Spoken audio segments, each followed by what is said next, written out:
The house was supposed to be empty. But the light under the bedroom door told a different story. Claire Bennett stopped walking the moment she saw it. Grocery bags hung from her hands, the plastic cutting into her fingers, yet she didn't move. Something inside her went quiet, like the world had muted itself before delivering bad news. This was not fear. It was instinct. She had been married to Mark for 12 years. She knew the sounds of their home. This silence did not belong to her life. Claire stepped forward, her heart steady in a way that surprised her. She opened the door. Mark stood near the bed. Close to another woman, Emily. Claire recognized her from a company dinner months ago. No chaos, no scene from a movie. Just a frozen moment filled with meaning, hands pulled back too late, faces flushed. Guilt hanging in the air like smoke. "I can explain," Mark said quickly, his voice breaking. Claire didn't answer right away. She looked at him, really looked. This was the man who once promised her forever. The man who knew how she took her coffee and how she hated loud arguments. And yet, here he was, caught in a moment that changed everything. "Please," Mark added, stepping toward her. Claire lifted her hand. "No," she said calmly. "Not right now." The word landed harder than any shout could have. Emily muttered an apology, her voice small, and rushed past Claire without meeting her eyes. The door closed behind her, and the house fell silent again. Mark waited. He expected tears, anger, questions. Instead, Claire walked past him and sat on the edge of the bed. She rested her hands on her knees and took a slow breath. She thought about the years they'd built together, the shared routines, the dreams that slowly faded as life became busy. She realized something in that moment, not just that Mark had crossed a line, but that she had been standing on the edge of herself for a long time. "This isn't what you think," Mark said. It didn't mean anything. Claire looked up at him, her eyes clear. "That's the problem," she replied. "It meant enough for you to risk everything." Mark fell quiet. "You thought you were in control," she continued. "Of me, of this marriage, of how far you could go without losing anything." He shook his head. "Claire, I never wanted to hurt you." She stood up slowly. Intent doesn't erase impact. Mark searched her face, trying to read her emotions. He couldn't find them. Claire wasn't cold. She wasn't distant. She was present, fully aware, and that scared him more than anger ever could. That night, Claire slept in the guest room. Not because she didn't know what to say, but because she had too much to think about. She stared at the ceiling, replaying memories like old home videos. The first apartment. Their wedding day. The quiet moments that once felt safe. She realized she wasn't broken. She was awake. The next morning, Claire woke up early. She showered, dressed, and made coffee. Mark came into the kitchen cautiously, as if stepping into unfamiliar territory. He watched her pour coffee into 2 cups. "You don't hate me?" he asked. Claire handed him a cup. "Hate gives power," she said. "I'm not handing you that." Mark didn't know what to say. He had prepared for anger, not calm. He followed her words with confusion and growing fear. Days passed. Claire returned to work. She smiled when needed. She did not explain herself to anyone. At home, she was polite but distant. Mark tried to fill the space with apologies, promises, and nervous affection. None of it reached her. Claire began doing things alone. Evening walks. Coffee with old friends.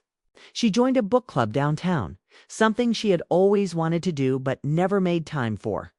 Each small choice felt like a breath of fresh air, Mark noticed.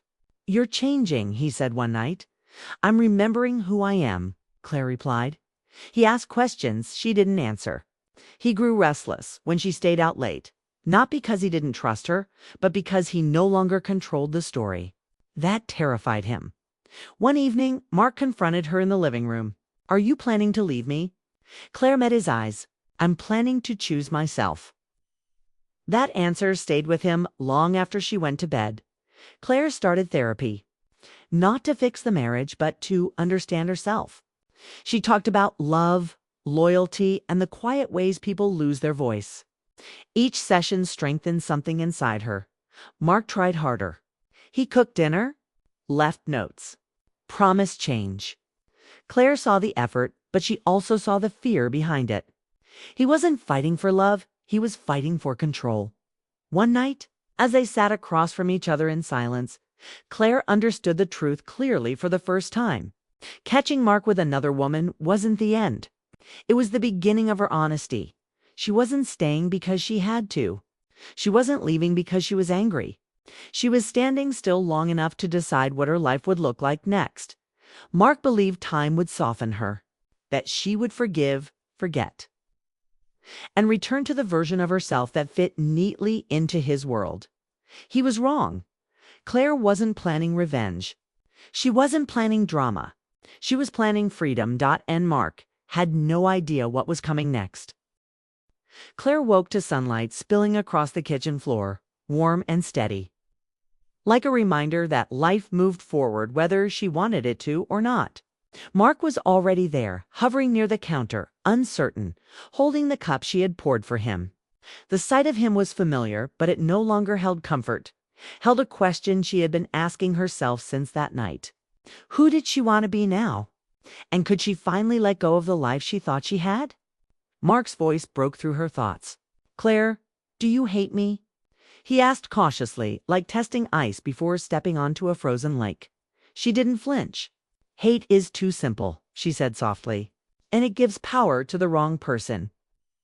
He frowned, confused. He had expected anger, tears, or silence. This calm unsettled him more than any scream ever could. Claire had realized that power belonged to her, not him, not anyone else.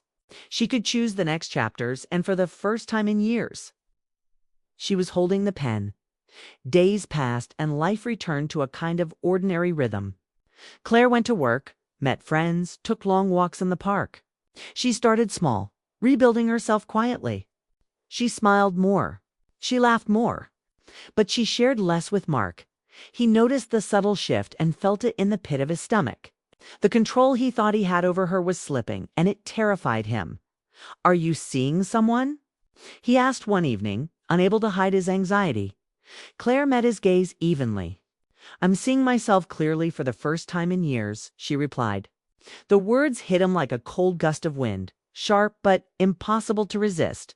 He realized then that her growth wasn't about him. And it never had been. Over the next few weeks, Claire continued to reclaim her life. She joined a local book club, something she had wanted to do for years, but never found the courage.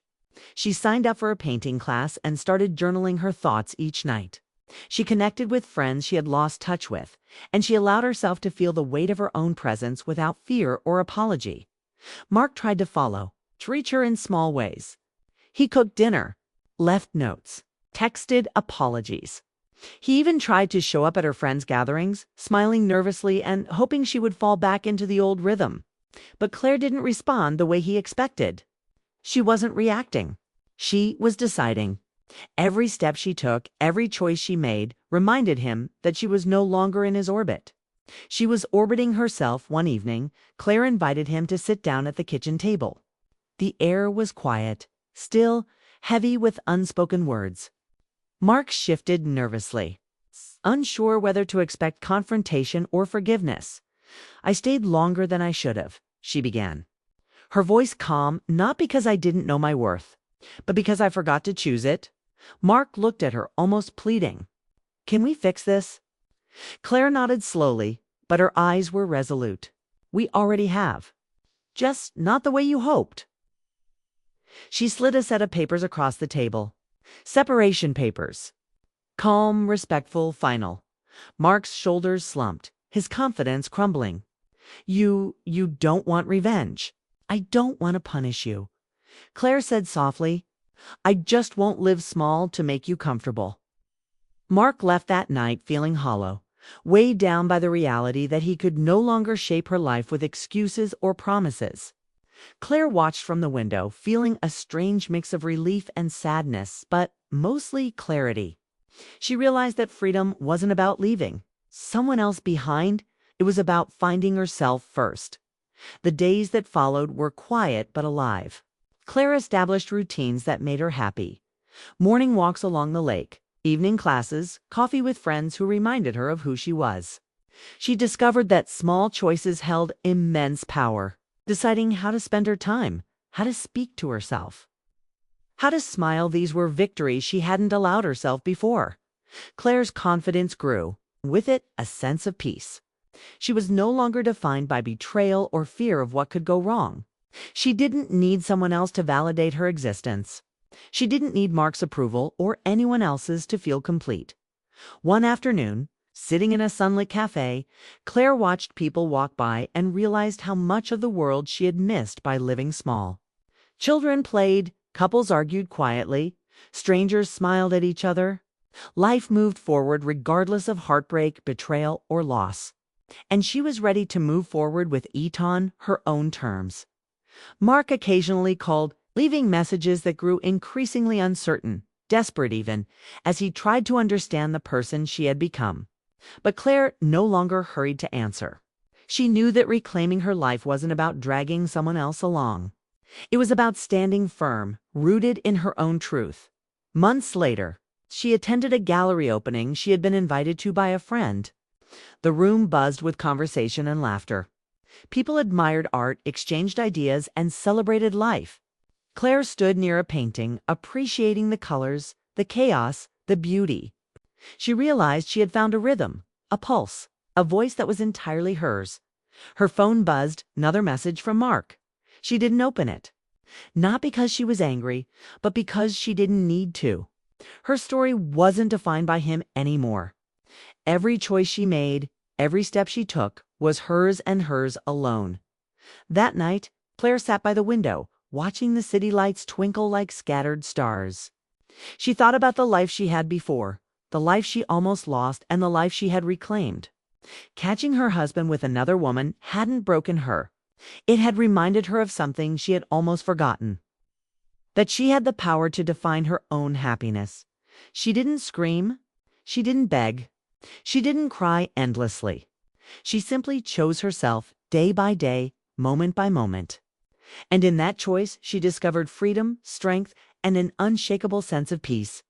Claire Bennett smiled, not because someone else had recognized her worth, but because she finally did. And that, she knew, was the truest kind of love she could ever experience, the love she had always owed to herself. From that day forward, she moved forward fully awake, fully alive, fully free. Her story was no longer about betrayal or loss. It was about courage, clarity, the quiet power of taking control of her own life. No one, not even Mark, could ever take that from her.